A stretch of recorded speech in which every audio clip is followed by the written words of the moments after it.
Okay, well, we'll just go ahead and start.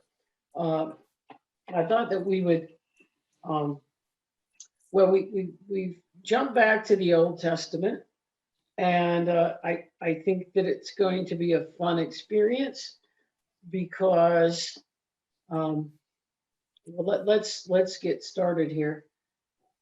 I'm not going to do the prelims.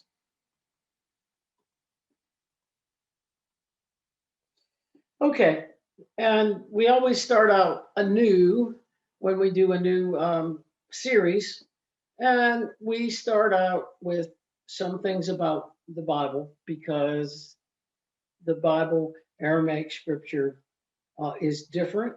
We have a different understanding from it, and You may do this after you. It's the just, same. well, no, Okay. hold on just a sec.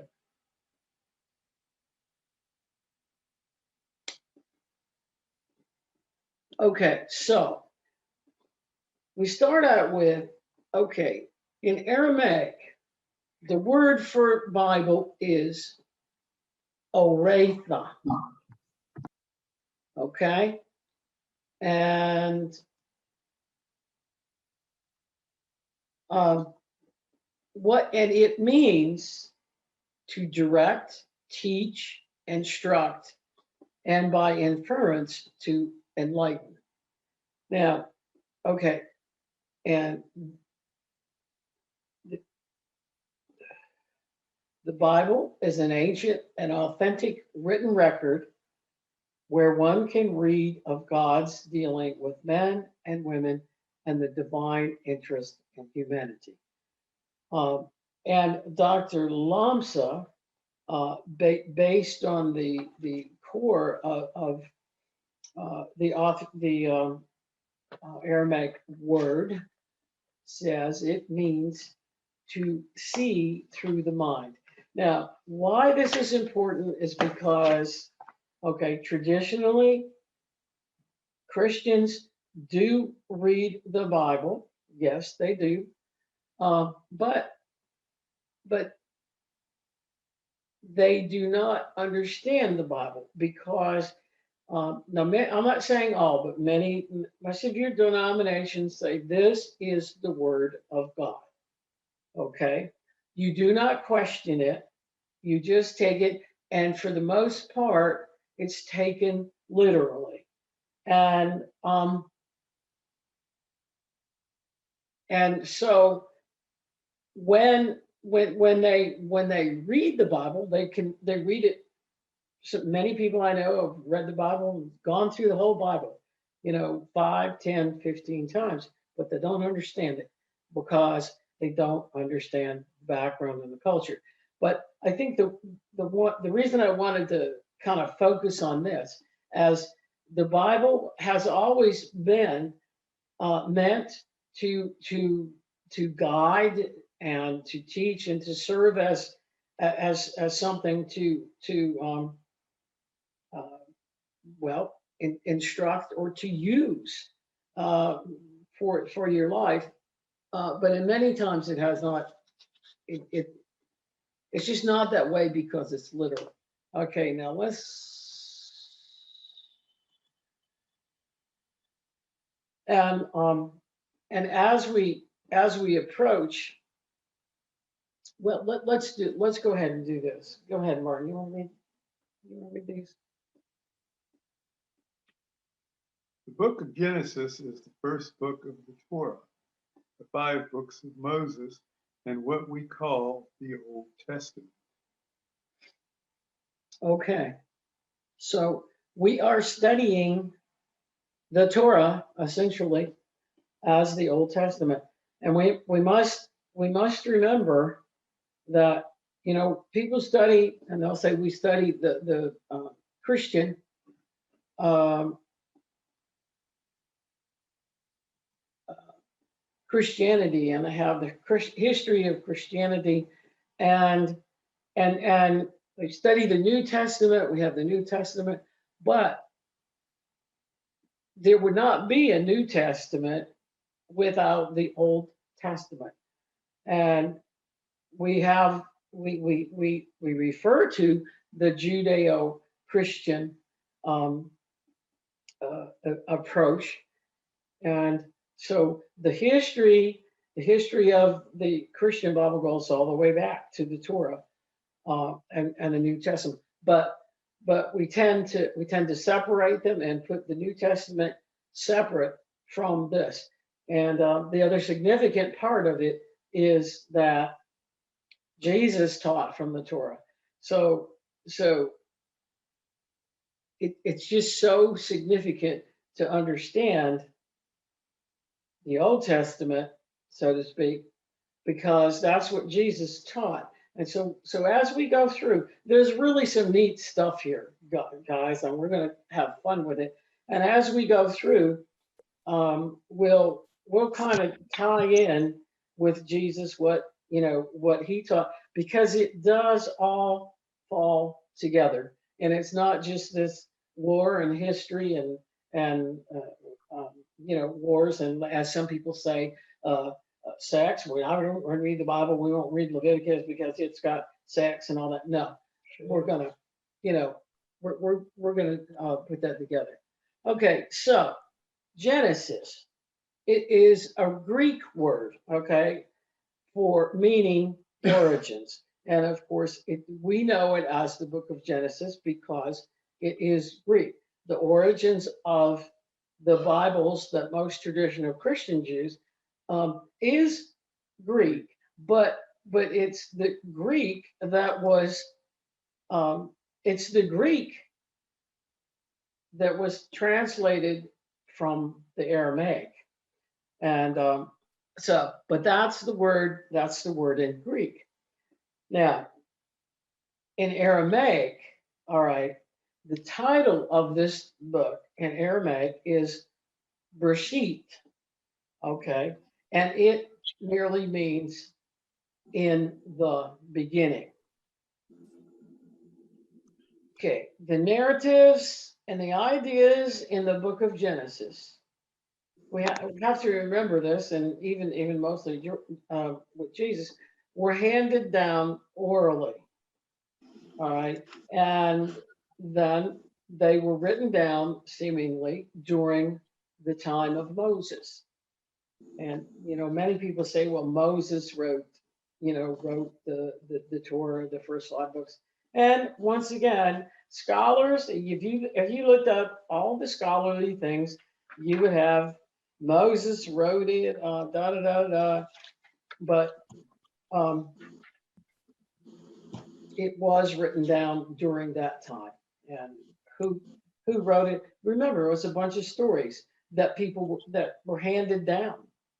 They were spoken first and then written down. And of course, the book of Genesis has 50 chapters. Now, let's not get excited here. We're not going to do every one of the 50 chapters, but we're going to do the significant stories. All right. All right. And the book of Genesis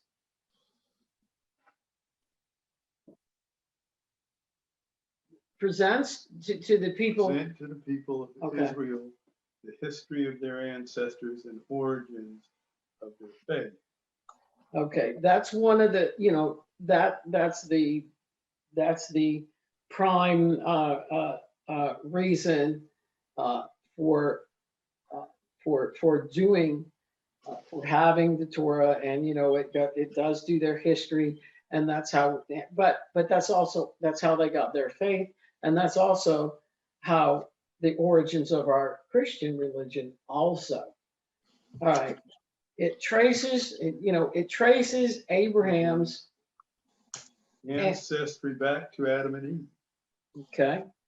And then it presents a picture of the ancestral and cultural setting, language, and religion of the time.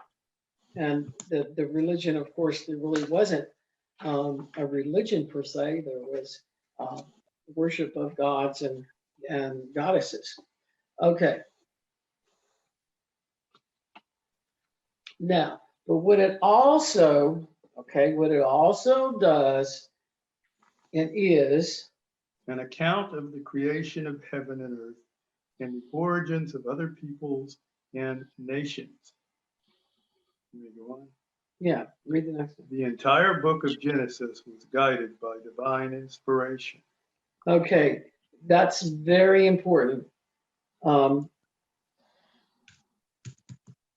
Actually, the whole Bible, and that is Dr. Lamsa's belief, was um, guided by divine inspiration, and that's really important when we get to these to the stories, especially the creation story. Okay, Mark. Go ahead.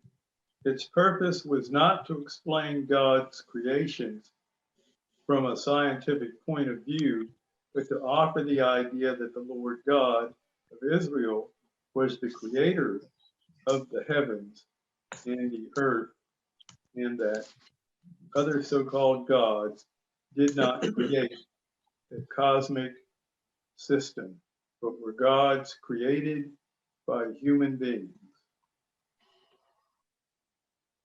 Okay, important here. Remember the background that we're talking about. Now we're all the way back to Abraham, but what was going on?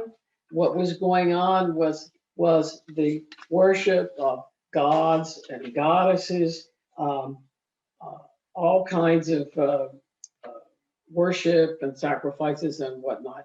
And so Abraham was to promote what we're getting at is the one God concept. There's one God that created the heaven and the earth. One God, and notice the other so-called gods and goddesses. We were created by human beings. I mean, there were no beings. You know, the goddess Athena was created. We created them with human beings, but the God, the one God, created the earth and is the power, the love, the guidance of all human beings. So that's really what, the focus is, trying to impress upon them the one God. That's what we'll be focusing on the whole chapter. Okay, now to start out with, there are two accounts, two creation stories.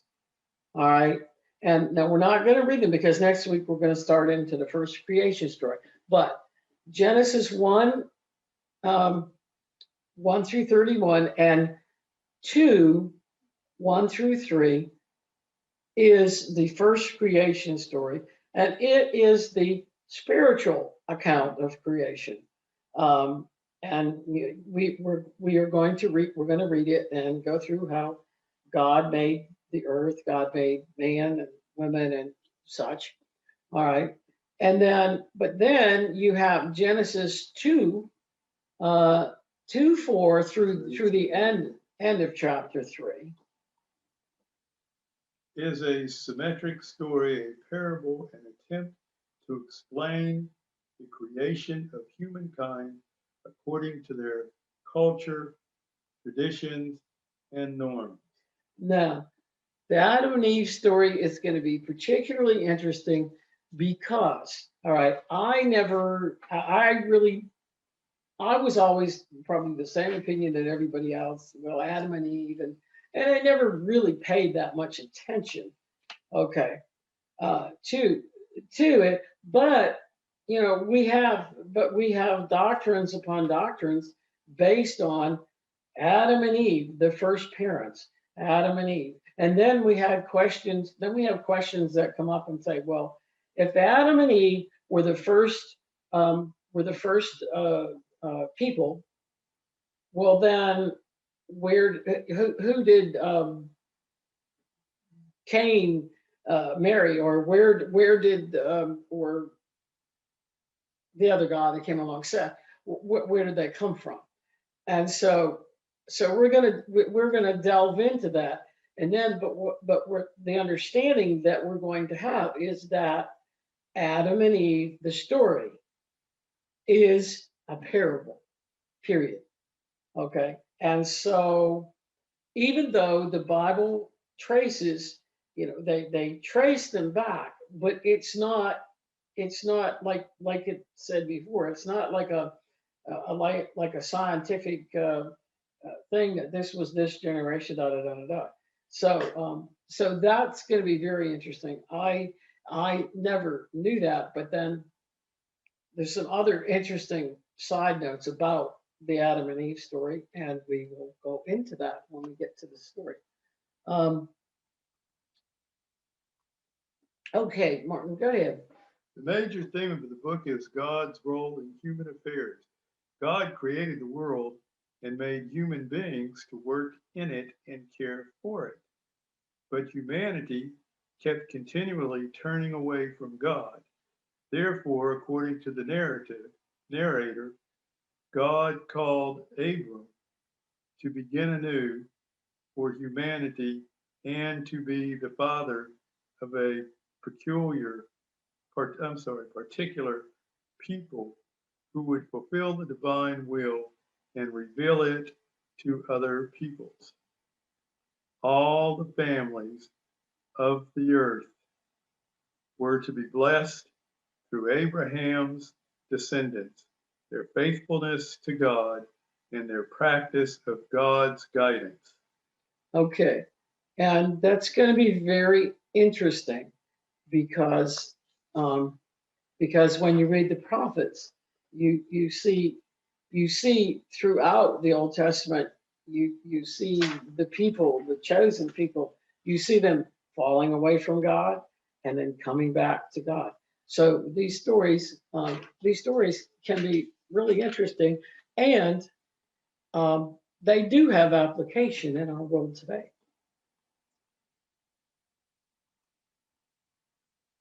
Okay, now there are some other themes, and we'll get into them a little bit as we go where they apply. And the other themes are the unity of the entire human family, and I find that very interesting because most people don't even consider. Yes, when Jesus came along, Jesus clearly made it real clear that God was the God of everyone, and we're all God's children. But there it is, the unity of the entire human family. It's also brought out in Genesis way back when, and of course, it's the theme of humankind's proclivity for good or evil, human rebellion, and then the covenants between God, Abraham, and his descendants. And the interesting, this is how people that traditionally they'll read the Bible, they go through this and they go, and one of the Psalms has something about um, has them bashing babies' heads against the wall and whatnot, and people just totally get turned off. And that's and there's been, I mean, atheists attack it. Other people just totally go because they don't understand. But when you study it from the heart, from the people, from the way and why that was, and even though this is the Psalms, it's just a good example. And when they would understand what the people in that psalm that they're talking about, they were talking about the Israelites who were taken captive. All of them were taken captive and dragged away to Babylon. All right, they had watched the atrocities of their children being, uh, being bashed against the wall and whatnot. And so the psalm was a lament, and we have to understand where the people were at, and then it doesn't seem, it doesn't seem so bad. And the other thing is that people, and I've seen comments on this, and I said, well, God God approved of people bashing children against the wall. Well, no, God didn't approve. But if you don't understand the background, that's what you get. And that's why there's so much confusion, so much atheism, because they don't understand it from that point of view. From the point of view of who the Bible was written for, and it wasn't us, and it was written to and for the people of the uh, Semitic Jewish people. And so when we learn, when we apply um, the, the culture, and when we add in the human elements, and that's throughout, we add in the human elements, we just get a better picture and a better understanding. Okay, now we're sort of having a short class tonight, but I just wanted to do an introduction. And so, all right, we study the Bible based on the 7 keys. And so just want to give you a picture of what we're gonna, all right. We have mysticism throughout the chapter, okay? Because remember, there was no organized religion in Abraham's time. There was the worship and maybe the pagan, if you wanted to call them religions, but the worship of gods and goddesses. But there was no organized religion back then. And Abraham didn't have a Bible. He didn't have a Bible to carry around. I mean, there was no written things, but he communed with God, and he was guided by God. And so there's going to be various visions and dreams that we're going to talk about. We have Abraham and Sarah, his wife, and we have Lot, and we'll take a look at Jacob's ladder. That's always misunderstood. And so there'll be lots of visions and dreams, which when we understand them, then we'll get a better meaning of why, of why it's there, and a better understanding. And of course, I just mentioned mostly, I mean, there is other symbolism, but mostly symbolism, parables come under symbolism, and the Adam and Eve story is a parable. So that's going to be very interesting. And of course, the major idiom, and there are others, but we'll learn what it means to turn into a pillar of salt. And I think, what one of the things is, yes, we'll learn so that we can have a better human understanding and whatnot. But most of these, and we'll talk about how it's different and how it has been understood. Particularly, all right, I can just mention the idea that Lot's wife turned into a pillar of salt. It has been taken literally.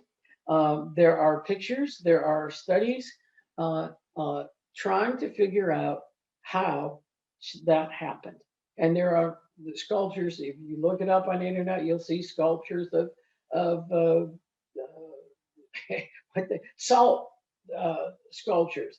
Because remember, the Dead Sea is all salt, and you'll see pictures. You'll see that, and they say this is how. Well, I mean, she didn't turn into a pillar of salt. We know that is an idiom, and so there's more, but that's we will focus on as we go through. And last but not least, one of the things that I thought we would try to focus on, every episode in the Bible has a lesson for mankind. And that is Dr. George Lomson. And so we're going to try, we're studying the book of Genesis, and I would guess that most of you and most everybody would say, well, how in the world could we, could there be a lesson for us in Genesis? But Dr. Lomson says it can happen because you understand the culture, the norms of the people. And we can have a lesson for mankind there.